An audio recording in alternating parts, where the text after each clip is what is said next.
Hello and welcome back to my YouTube channel. My name is Laurent Boukobza and today we're going to talk about the second movement of that 15th sonata called Pastorale by Beethoven. This movement is an andante and a ternary form. That means we're going to have three parts. We're going to have an A, then a B, then an A slightly changed, and because we know Beethoven, a coda. If I play andante, which is that pace, I would hear this.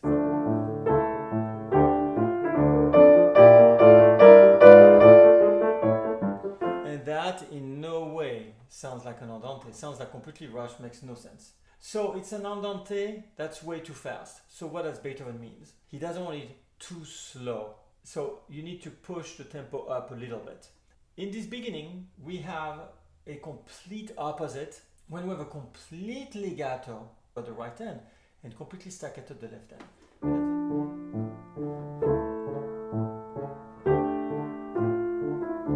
We had that also in the second sonata.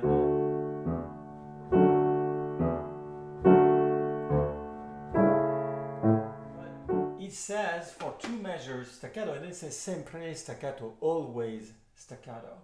And we have all these two-note slurs. So there's so much to look in detail, and we see all these crescendos that's going to go to piano.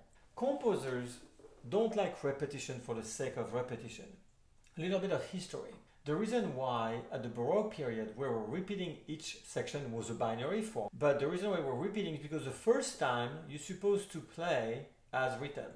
And the second time you can add as many ornaments, embellishment as you want to vary between the first and the second time. We're going to notice all these differences between the first and the second time. We have A, and A is in two sections, each repeated. And then we have B, and we're going to talk about B for a second, measure by measure. So I'm going to start on measure 9. The first time we have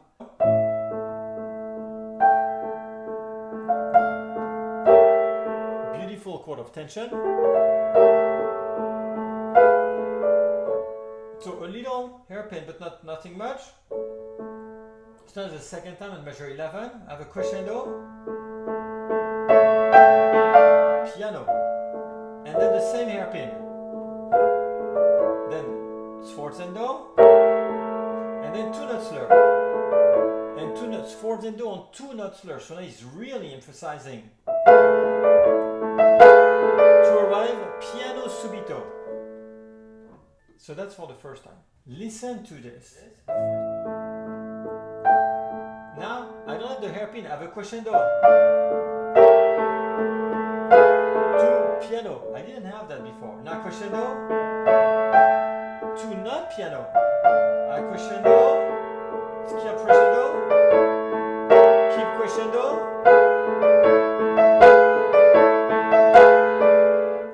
Piano the same, and I let go after my eighth note. So you see there are differences right there. The third time, it's all piano.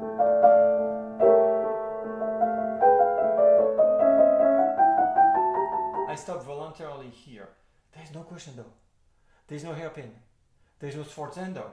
So all of that's supposed to be, but we see one indication says crescendo. Crescendo to where? Well, crescendo to another crescendo, to another crescendo, to another crescendo that arrive in here at measure 82. To piano subito at 83. We have an enormous crescendo that starts from 71 all the way to 82. So it's interesting to notice how composers create differences. And I'm going to show you another differences. When A is played the first time, after B, that I'm going to talk about soon, we go back to A.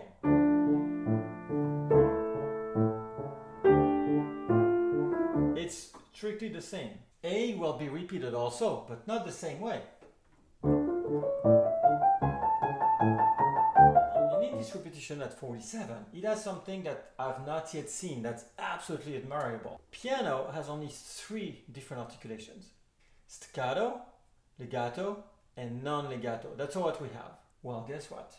After Beethoven asked us to play the right hand non-legato, the left hand staccato, so we combined them both.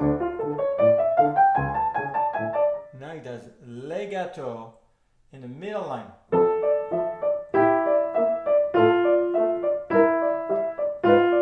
So to play this well, you would need 3 hands, 3 brains, but you have to do all that as one pianist. I'll let you listen to this when I play, and this is a beautiful section. Then we arrive at the chord of measure 9, so that's the second part of A.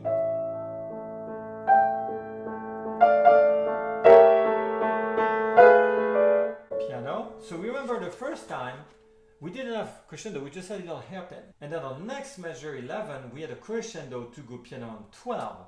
So here on 55 we're piano, that's the same. On 56 we should have a little hairpin, we don't. On 57 we should have a crescendo, but we have a piano here on 57 that goes to crescendo. And on 58 we should be piano, which we don't. So you see it's different? So I'm going to show you the 2 different versions. Let's go from 9.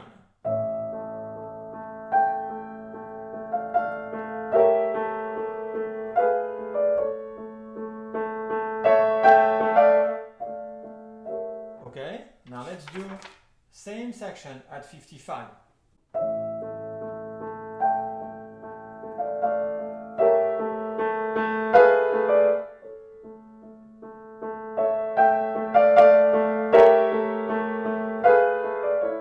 You see how different it is? And then we go back to the beginning, but this time condensed, without.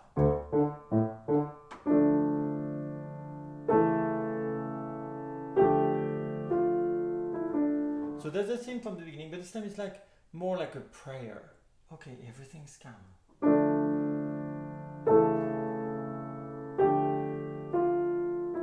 And then we're up to here. So where does this come from? Actually, it comes from B that I never presented yet. The B section is a complete contrast of the beginning. Beginning is in D minor. And the B section will be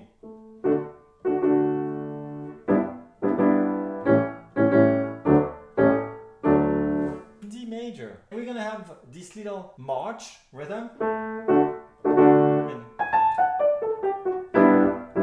on this little march, we have this little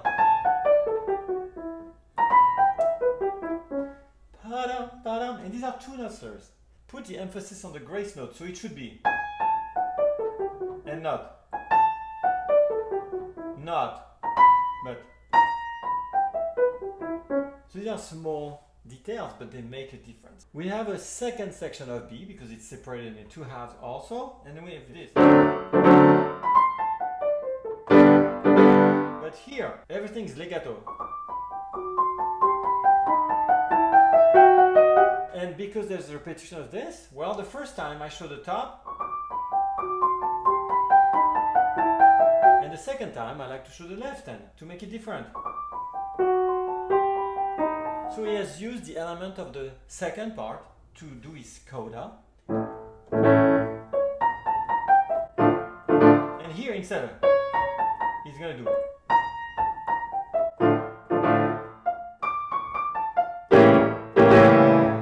we're gonna play loud. No, piano.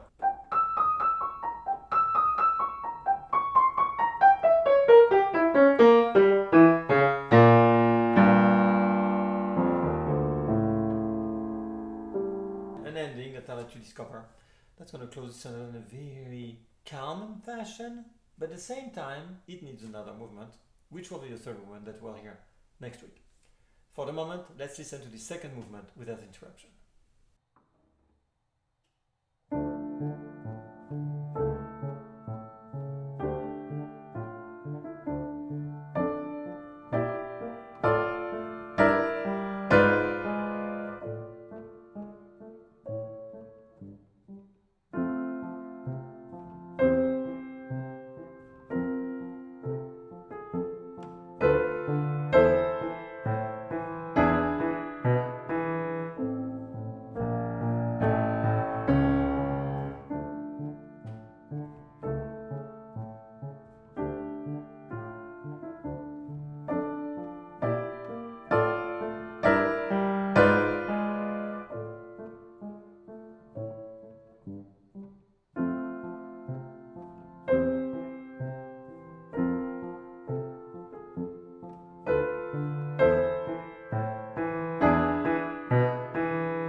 very profound movement with a lot of details and subtleties that cannot by any means be missed.